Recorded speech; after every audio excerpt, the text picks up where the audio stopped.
Guys, NRL vid 090 back here in another video today. Today I'll be getting into some sort of opinion video on the Brisbane Broncos and what I think needs a bit of fixing and what in my opinion what their issues are. So I'll be probably be doing more of these videos, like just having opinions on clubs, problems, or anything, and you guys can recommend me to it. Like recommend me to anything I can do an opinion on based on NRL and all that. So I'll get into the Brisbane Broncos. A bit of Broncos 2020, what they need to fix during this season, and some good things. Just what's I'll have to get through, and what they're not going too well at, and I'll just get my opinion. I'll share my opinion based on it. So with the Broncos, they do have a promising team, full of potential and all that, great young players. But the problem is, I think part of the problem is the Brisbane Broncos is that they've got guys in that team who shouldn't be there. I mean, one big one, in my opinion, is Darius Boyd. Like, Darius Boyd should not be anywhere near that team at all. And, like, he's just... The thing is, I rated him maybe 8 or 10 years ago, Darius Boyd. That's when he was on, really good back then.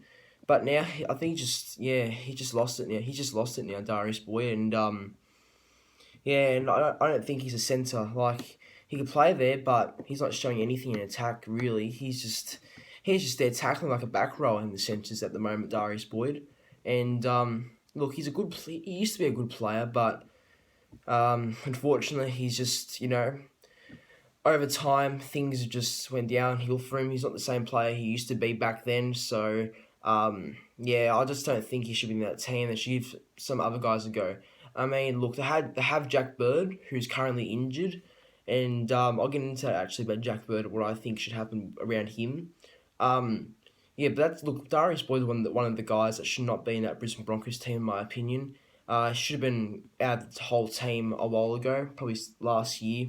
He should have been axed into Queensland Cup, reserve grade, etc.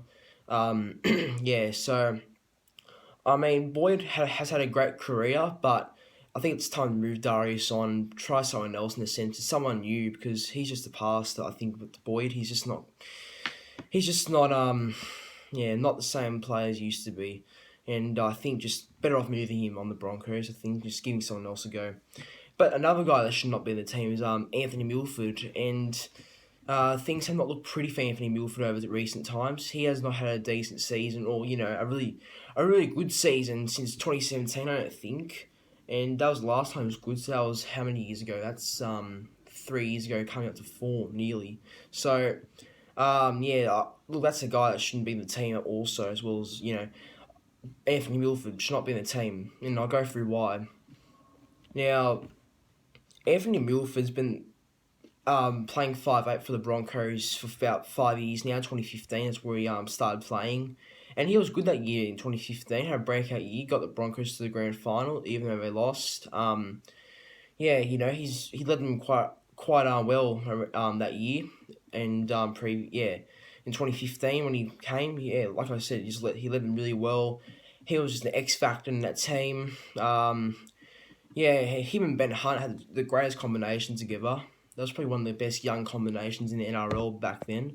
I think it's the same story as Darius Boyd on Anthony Milford. He's just not that. He just lost it, I think, and just unfortunate for some players, because some players have really good years, but then eventually they kind of lose it. And and that's what's happened to Anthony Milford, unfortunately.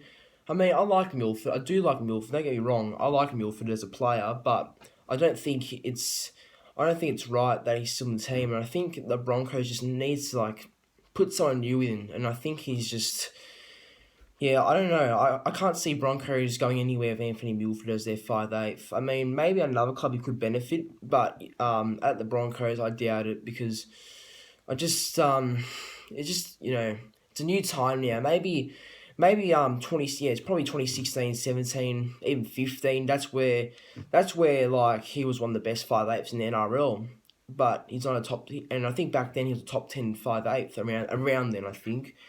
But now I don't know if he's even a top 15 5'8" or half, yeah, even top 20. I think he's in the top 20 somewhere, but wouldn't be surprised if he's not. But um, yeah, look, he's just not that sort of organising, threatening sort of player we knew about 3 years ago, because that was the Anthony Milford that everyone loved and knew, and it's just that he's not doing anything great at the moment at Broncos, and the Broncos really need to probably consider someone else. And recently, I've heard Tom Deaton's a possible replacement for Milford in the halves, and I think that's a good opportunity for a young kid like Tom Deaton, because there's a lot of potential around Deaton, and a lot of good vibe around him. It's just something good about Tom Deaton, and he's already been linked to the Melbourne Storm, if that's true or not, because there's always these rumours around these days. It's full of rumours that some aren't true and some are true, but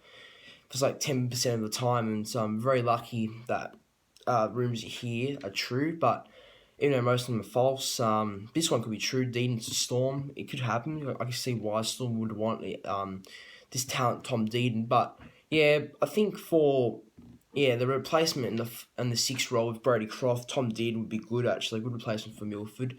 The Broncos just need to drop Milford, I think, honestly, and try some young blood in the team, like Tom Dearden. He can, I think he's something really special. I mean, how many games did he play like last year in 2019 before he got that bad injury? I think like 2 or 3. I'm pretty sure it's 2, but it was either 2 or 3. One of those around there. And I feel like I think he impressed quite well, and a lot of people have said that he's something to look forward to in the future, and I have to agree, and do not disagree with any of that at all. Yeah, and I think it's just good timing just to give that someone like him a go with Brady Croft, because Brady Croft, in my opinion, he's a really good player. He's a marquee sort of half. He really leads the team around, and I mean, some people don't really rate him as much, but I do. In my opinion. I do rate Brady Croft. He's a great player. You could see at Melbourne, he's just, when he was playing at halfback at Melbourne, you could just see how good of a player he can actually be. And yeah, I wouldn't be surprised, if he really exiles and plays like outstanding form with a better 5'8", and that won't be Anthony Milford. That would be like maybe a Tom Dearden, or they could possibly go on the market and sign someone else. The Broncos, that's what they could do. For a better partner with Croft. But I mean, if I was Broncos, really, I'd like to take the risk and use young Tom Dearden and see what he can do with the team, and yeah, you can have a bit of a perspective on an idea of him, and see if he's like the right player to be in the team yet. Because at a really young age, he's like 19 or 20, I think. He's young. He's got already quite a bit of raps, Tom Dearden, and yeah, and if he's got that much raps already, then he's obviously something special. No doubt, if he's already got that much hype around him as a really young player as well. So, I think I think it's right that the Broncos move on Milford and Boyd, try Dearden out, but to replace Darius Boyd, I mean, with Jack Bird, he's on the sidelines, and he's been the Broncos for 3 years now, since 2018, and he hasn't had that much luck with his injuries and all that, which I feel is pretty unfortunate for Paul Jack, because we know what kind of we know what he's capable of. He's a great player. He's already won a premiership at the Sharks. He's won Centre of the Year before, I'm pretty sure. In 2015, won Rookie of the Year. He's a great player, Jack Bird, and it's just unfortunate he's picking up these injuries where, at a time where he could possibly be playing first grade, and hopefully be playing some great and outstanding form. And I think if Jack Bird didn't get that injury in the preseason, he would have been playing centre, and Darius Boyd would have been obviously reserve grade or who knows where. But yeah, it's just unfortunate. And in my opinion, if there's one more major injury for Jack Bird, I feel like Broncos might have to. Well, I think his contract's up soon, Jack Bird.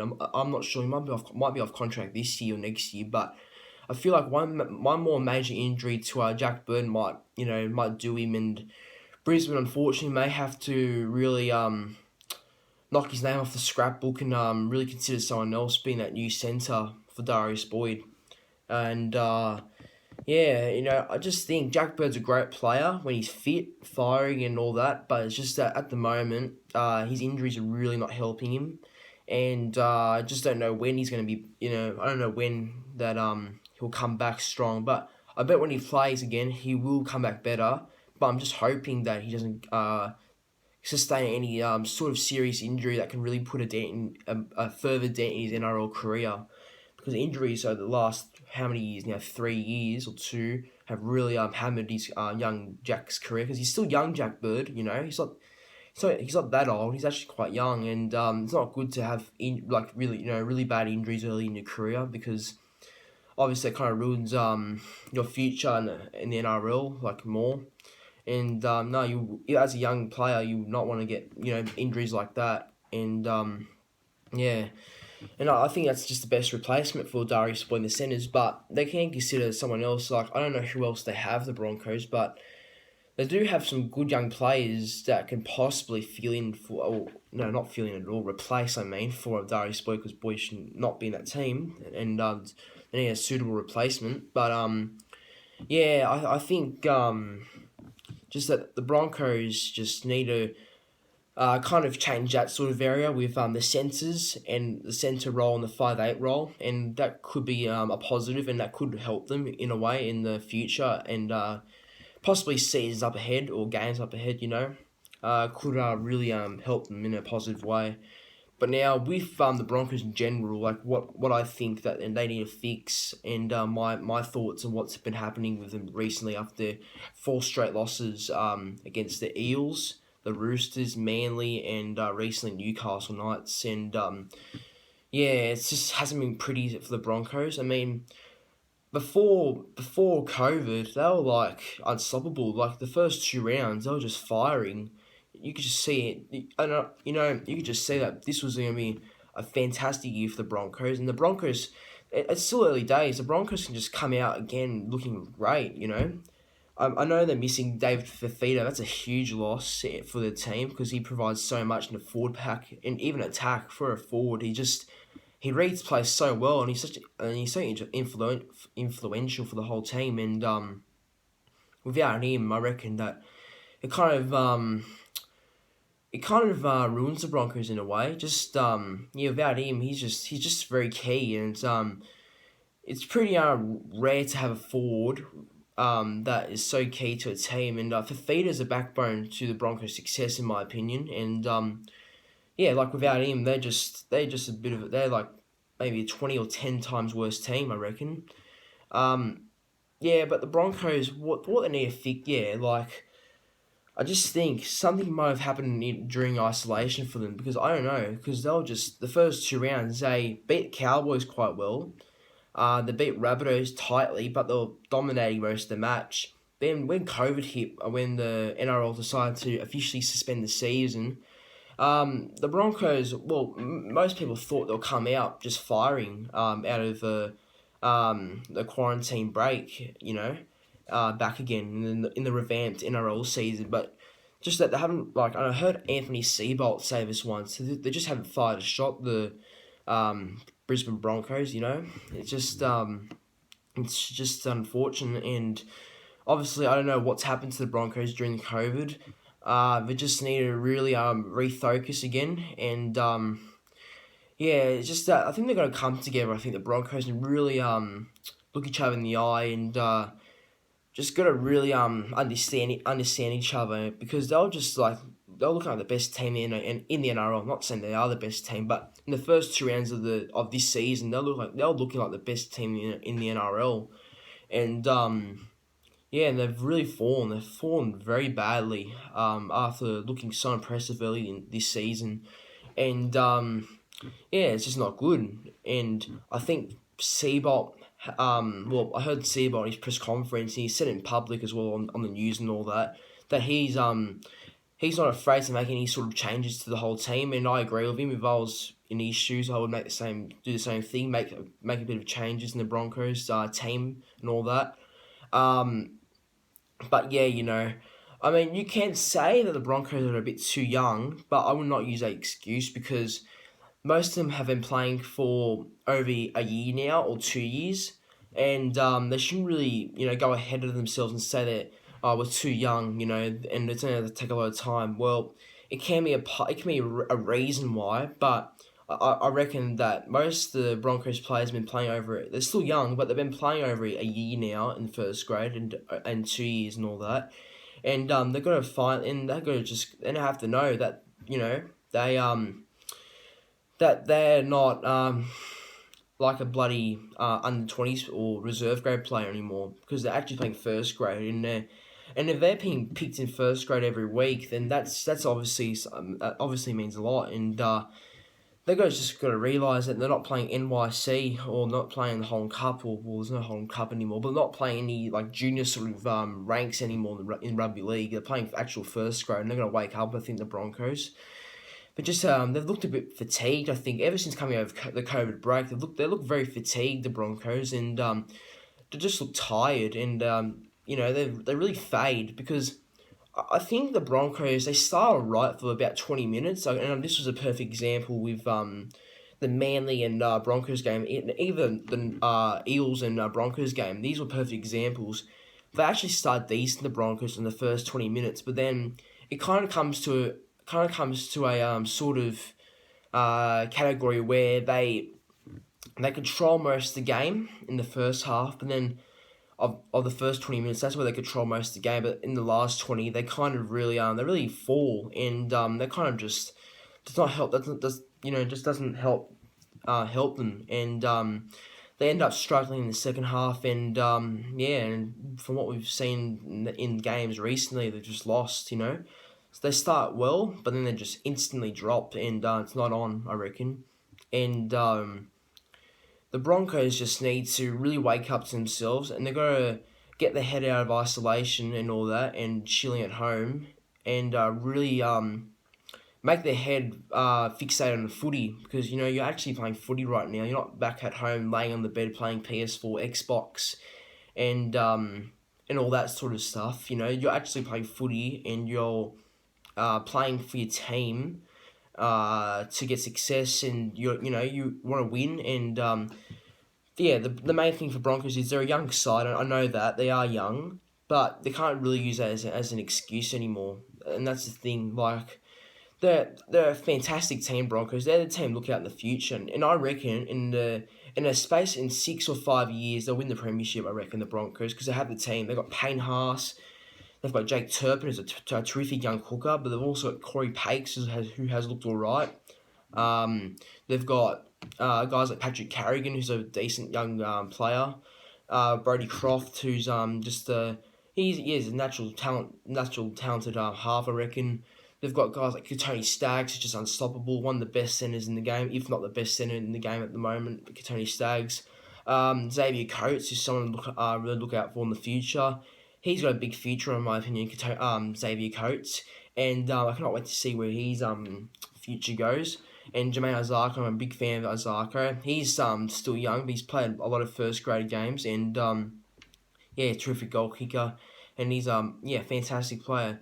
Like the Broncos have the team, but they just got to obviously wake up to themselves, and just got to kind of regroup. I think the main thing is they've got to regroup, sort of, and Anthony Seabolt really needs to talk wise to them because they're a young team. And I think the main thing for Broncos is they got to like come together and talk about look, guys, we're like playing, we're back at first grade now, we're back playing NRL perhaps, and we're not at home now, just keeping safe from COVID at the moment. We're actually back playing some footy now, and we've got to like just turn up. And I think that's something that Seabolt should really say, or something like that. And that's the thing with Broncos. They have a very good team, a full of youngsters, great backs, great forwards. They're a potential premiership threat, I reckon, the Broncos. But it's just that they've got to obviously wake up to themselves, and they've just got to fix a few things in the team, like I said, with Darius Boyd being out and Anthony Milford, and maybe just taking a bit of time with the new combinations by putting Tom Dearden in. Might take a few games for him to really gel with the whole team, but it happens, and possibly it can be a really good positive with Dearden in that side, and yeah, it could be something really good for the Broncos. I reckon if that's going to be the change right there. Um, but and they've got Ben Teo, which I think is a good signing. Provides experience, and maybe he's only signed there for a year, Ben Teo. So I'm thinking that's only for maybe experience purposes for the young Broncos pack and all that. And I think it's a smart signing. Hasn't been playing too bad, Ben Teo, since his NRL return, playing his first few games since 2014 in the NRL. So it's good to see. But I think it's been going. This video's been going for 20 minutes now. So, but look, this is just my overall opinion on the Broncos, what they need to fix, and just what I think that they have to do. And just my overall thoughts and opinion, and I hope you enjoy it. Recommend me to more of this in the future. You can let me know in the comments down below. What subject of the team, players, or all that. What you want me to do next, because this is my first one. There's plenty of opinion videos will be coming up, and this is my first one, the Brisbane Broncos in general. So guys, hope you enjoyed this video. Please like, comment, subscribe, share it to your friends, and yeah, have a good day guys. Peace.